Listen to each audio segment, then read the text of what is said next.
Hey guys, Matthew here.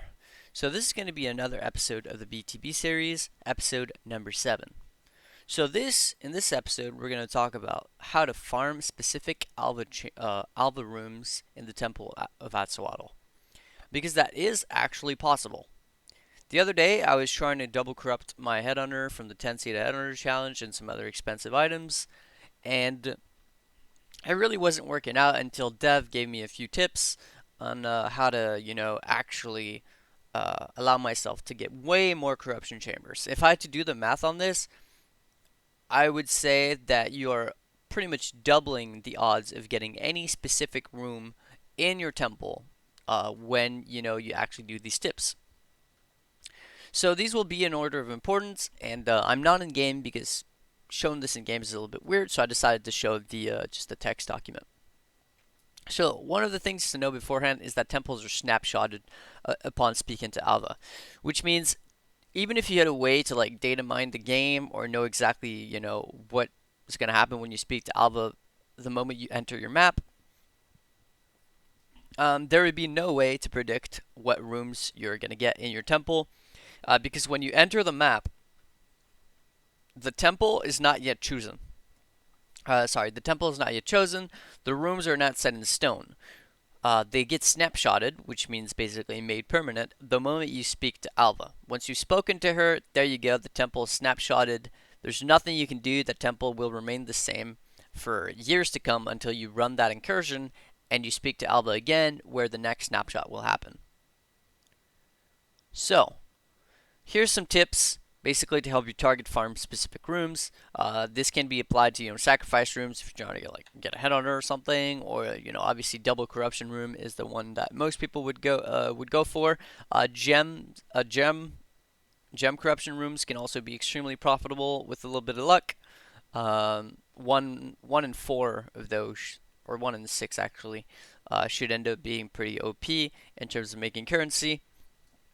So yeah, let's get right to it. So these are in order of importance, as I mentioned. So tip number 1 is by far the most important. After finding your desired room in an alva incursion, so let's say I'm farming for a double corruption chamber. So I go up to alva in a map, and I get the room that I want. In the incursion, it's my double corruption chamber of level 1, and I get to change it to level 2, right? I'll go ahead and run this incursion, upgrade my corruption chamber, and then I will not speak to Alva for the remainder of that map.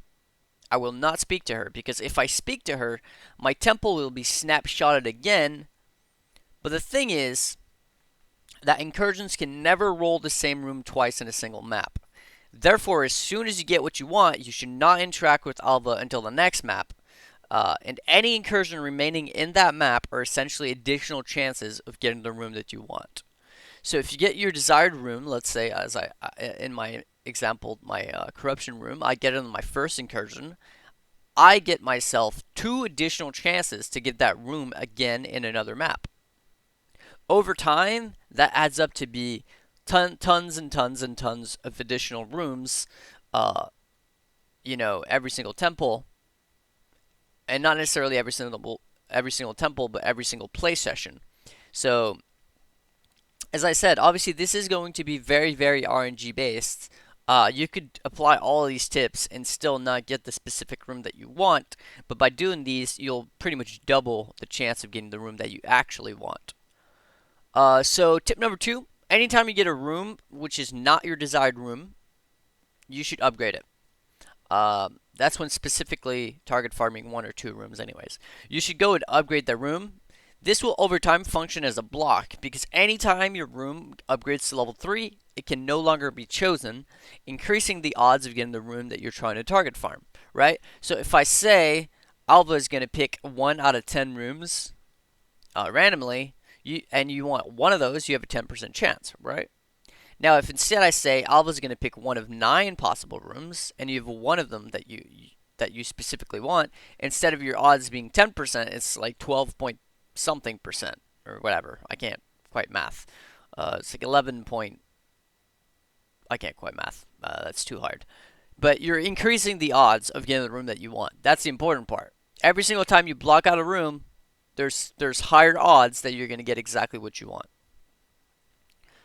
Now, tip number three is a little bit more of a weird one, to be completely honest. We did the math, and we did end up seeing that there was potential here to increase the odds of getting the chamber that you want. That being said, that comes to the cost of basically all the dailies. And is that really worth it? In my opinion, no. But I'm still gonna go over it. If you really wanted to min max how many specific rooms you can get when doing a session of all the farming temples. The tip is to always skip the third incursion of every map after speaking to Alva. So after your temple is snapshotted, if your incursion is not one you desire. It's not something I personally recommend, as I said. While in theory you are increasing your odds by about 1/3 to get the room that you want, you're also sacrificing an absolutely ridiculous amount of Alva dailies and prophecies. Basically, every single map, instead of getting 3 chances of getting the room that you want, you only get 2. Over time, that amounts to being more chances to get the specific rooms that you want, but it's not really worth it because you're sacrificing a ton of either prophecies or, even worse, dailies. If you hypothetically had infinite dailies or infinite Alva prophecies, that would actually be a pretty interesting method, because the room is snapshotted upon speaking to Alva. So the third room that you skipped will always be the first room of the next map. This guarantees you that one of the incursion in your new one of your incursion in your next map is not a new room that you wouldn't care about. But the thing is, it also guarantees that that room is also going to be one that you didn't care about in the first place, because you're getting the same room that you didn't want, that you skipped, that's back. So the math behind this one is weird, and to be honest, while we did check it out on stream and it seemed to be profitable or desirable thing to do, personally the logic behind it is so weird because, as I said, you're 100% not going to get a new room that you don't care on your first incursion of the new map, but you're also 100% chance going to get a room that you don't care about because you didn't care about it in the last map, so why would you care about it in this map? Personally, I don't really understand the logic behind this at all.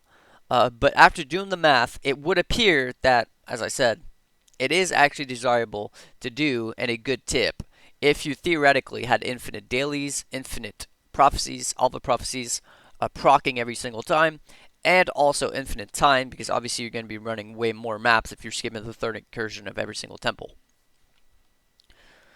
So, that's basically it for the video, really. That's the only little tips that I can give you guys. I want to say a huge thanks to Dev Invisible for teaching me these. Apparently, these little tips come from Balor Mage.